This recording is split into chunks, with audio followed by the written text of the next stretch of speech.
What's up guys, Tactical Outdoors coming to you with another video. Today I wanted to talk about AR-15s, the malfunctions they have, and how you can go through the procedure to diagnose what kind of problems you have and how to clear them. So, clearing procedures you want to go through would be, you always want to start with a tap rack. So if you have your rifle, you're shooting, or you go to shoot and you get that click like a misfire, you always want to start by tapping the bottom of the mag and then racking the gun. That's your first step to clearing a malfunction if you don't know what it is and you're just running through your procedure to clear the rifle. The next step would be you drop your mag, then rack it a bunch, then reload the rifle and get back to firing. After that, you would want to assess what you have, and the other more common things you would have to do to fix the rifle to clear malfunction would be mortar around out of the chamber. So if the bolt carrier group won't unlock from the chamber, what you want to do is first, and this is very important, you want to depress your brace or stock all the way to the closed position. Then you'll take the rifle, hold the charging handle, and basically hit it the way a mortar round would fall into the pipe. Do that while you're holding the charging handle and hit it against your leg. And for the final, most common thing you would do to clear the chamber, this would be for a bolt override, is if a round gets stuck between your bolt carrier group and your charging handle, you're going to want to pull your charging handle back about an inch, hold the bolt in place, and then push the charging handle forwards. That'll make the round fall out from in between the bolt and the charging handle. So those are some of the most common things you can run through to clear malfunction. Now we're going to talk about how to diagnose and actually determine what's happening with your rifle if you take a second and look and want to see what's actually going on with your rifle so you can fix it.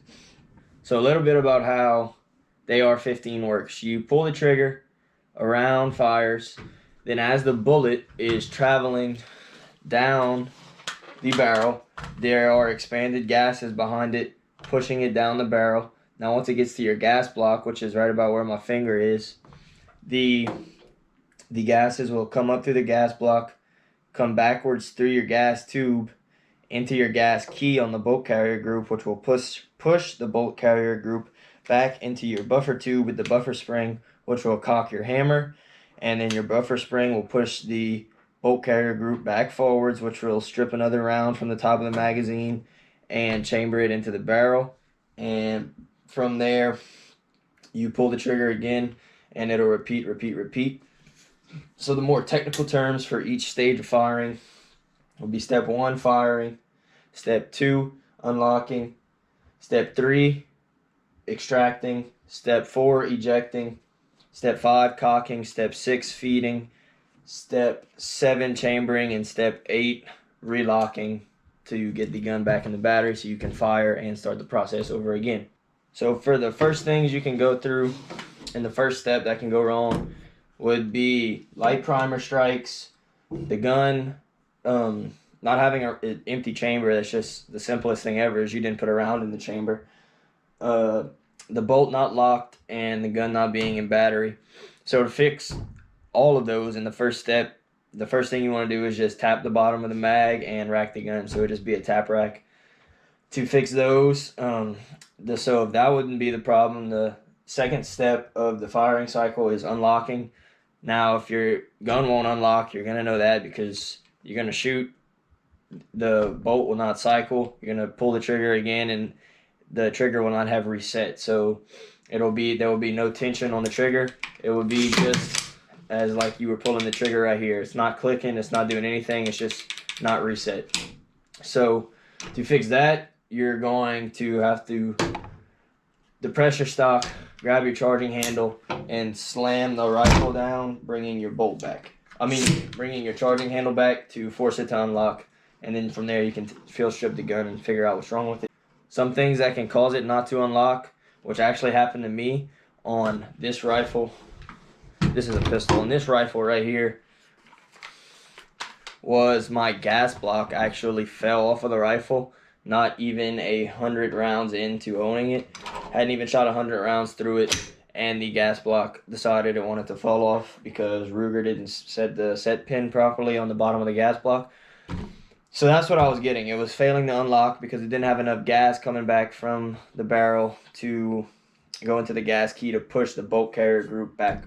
So I actually didn't know how to mortar rounds out of the gun. I was actually putting the back of the stock on my chest and pulling on this charging handle with both hands to get it to unlock and eject the round. After it would eject, it would chamber another one, it would fire the round, but it just would get stuck and would not come unlocked again. So I had done that about 5 times before I realized my gas block had came off of the barrel.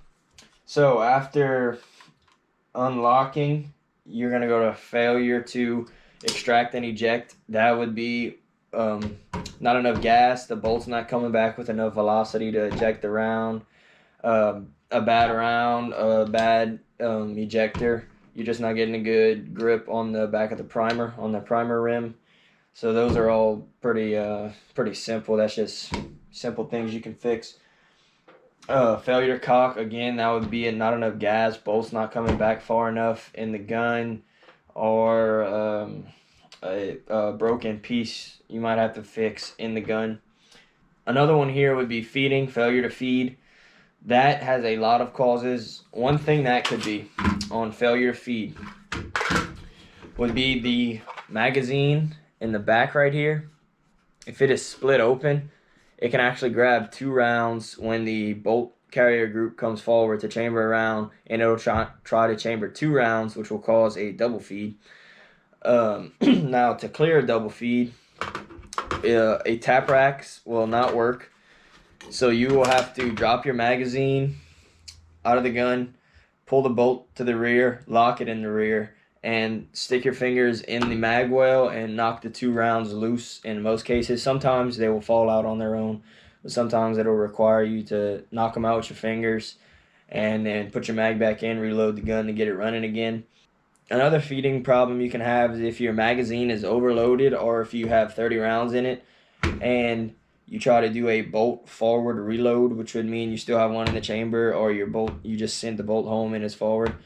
And you put a 30 round magazine in the gun with it fully loaded, sometimes the round will be difficult to get it seated.